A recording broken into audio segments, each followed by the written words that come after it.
Olá, eu sou a professora Rúbia da disciplina de Estatística Aplicada à Administração. Bem, nessa primeira videoaula, irei apresentar a vocês alguns conceitos básicos dessa disciplina e comentarei sobre o conteúdo visto na unidade 1 e 2 do nosso livro. Iniciamos pelas fases do método estatístico. Para realizarmos um estudo estatístico, normalmente existem várias etapas a serem realizadas, as quais chamamos de fases do método estatístico. Essas fases vão desde a definição do problema até a comunicação dos resultados. É importante atentar a todas as etapas para que o estudo seja efetivo, gerando assim resultados adequados. A classificação da variável que se estará trabalhando é muito importante. Em relação à sua natureza, as variáveis elas podem ser classificadas como qualitativas e quantitativas. Essa classificação permitirá, por exemplo, que você defina posteriormente o tipo de teste estatístico a ser utilizado ou o tipo de distribuição de probabilidade que necessitará aplicar para a variável em questão.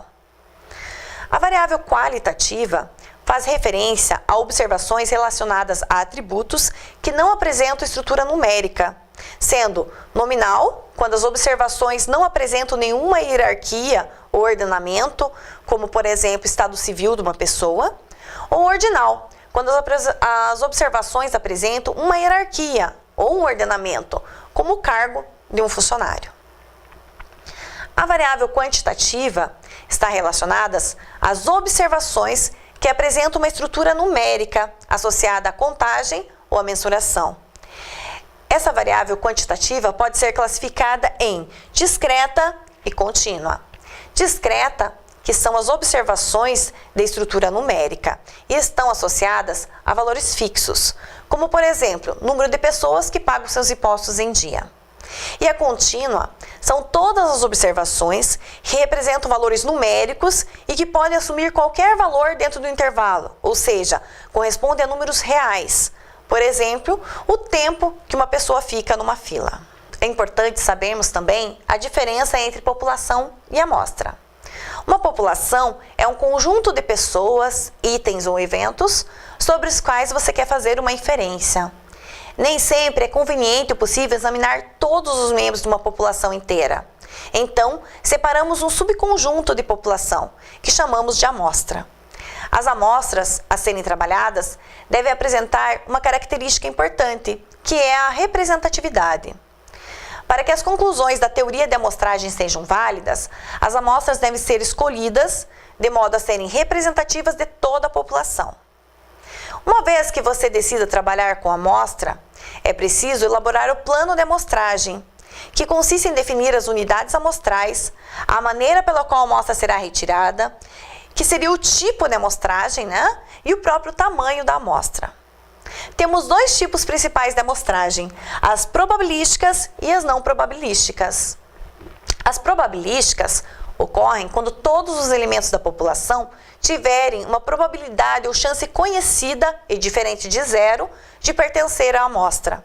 E as não probabilísticas ocorrem sempre que não conhecemos a probabilidade ou a chance de um elemento da população pertencer a essa amostra.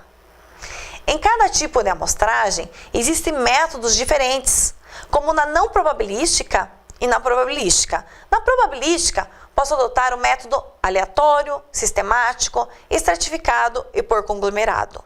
Já na não probabilística, posso adotar o método do esmo, intencional e cotas.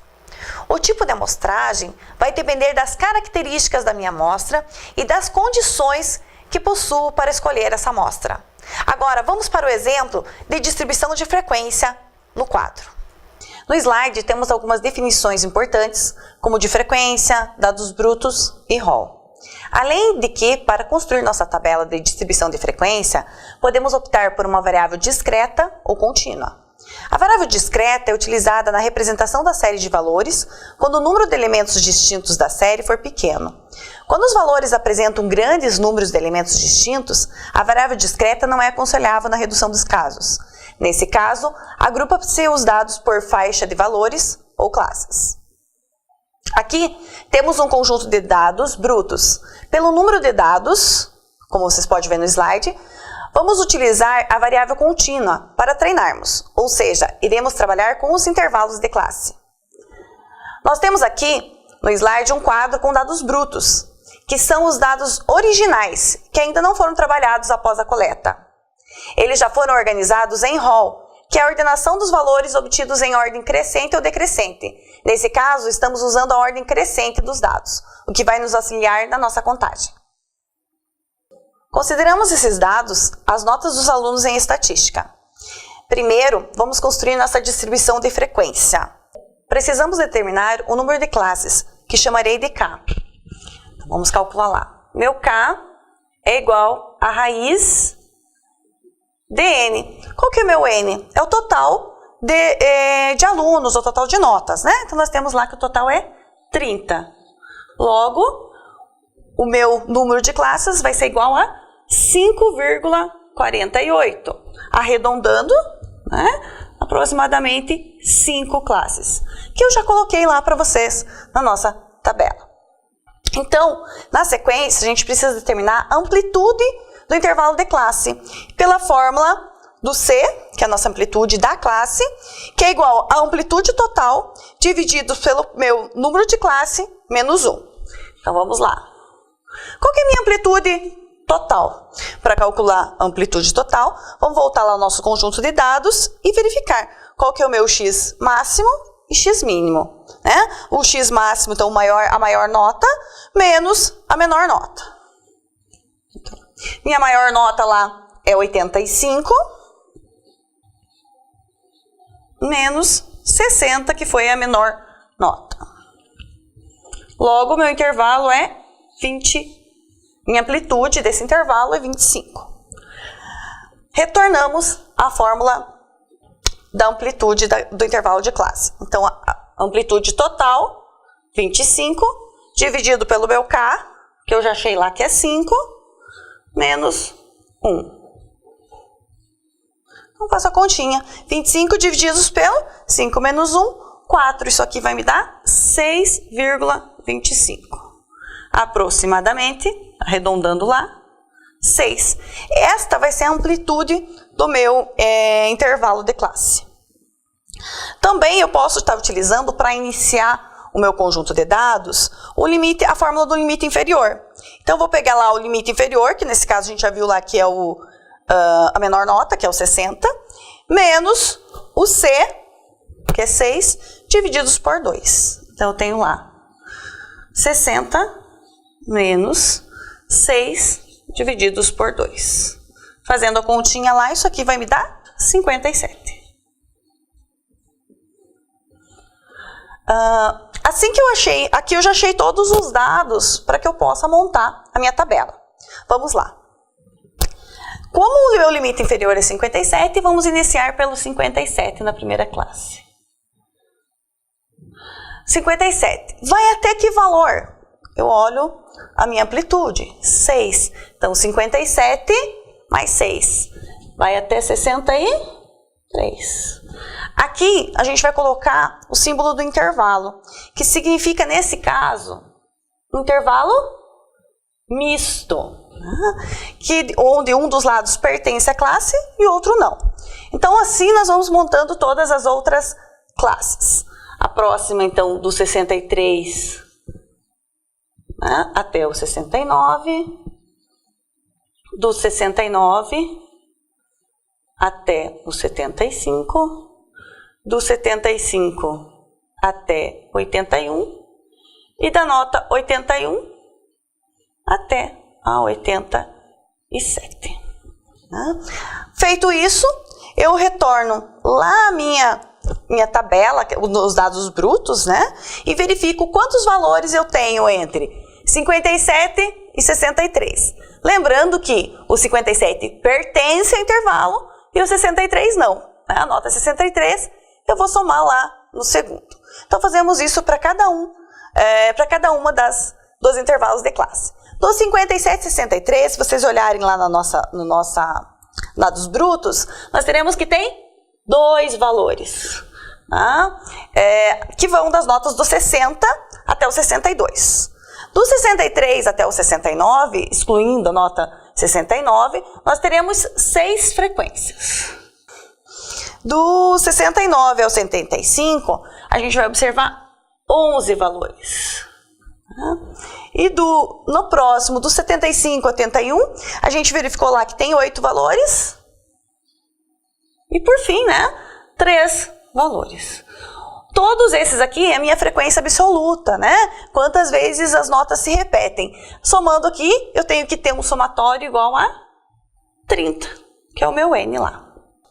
A frequência relativa, ela é obtida dividindo a minha frequência absoluta pelo total, que nesse caso é o 30.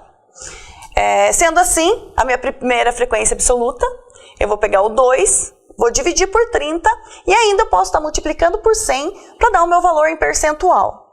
Então, fazendo a conta, 2 divididos por 30 vezes 100, peguem a calculadora lá, vai dar 6,7%. 6 divididos por 30 vezes 100, nós teremos lá 20%. 11 divididos por 30 vezes 100, nós teremos 36,7%. 8 divididos por 30 vezes 100,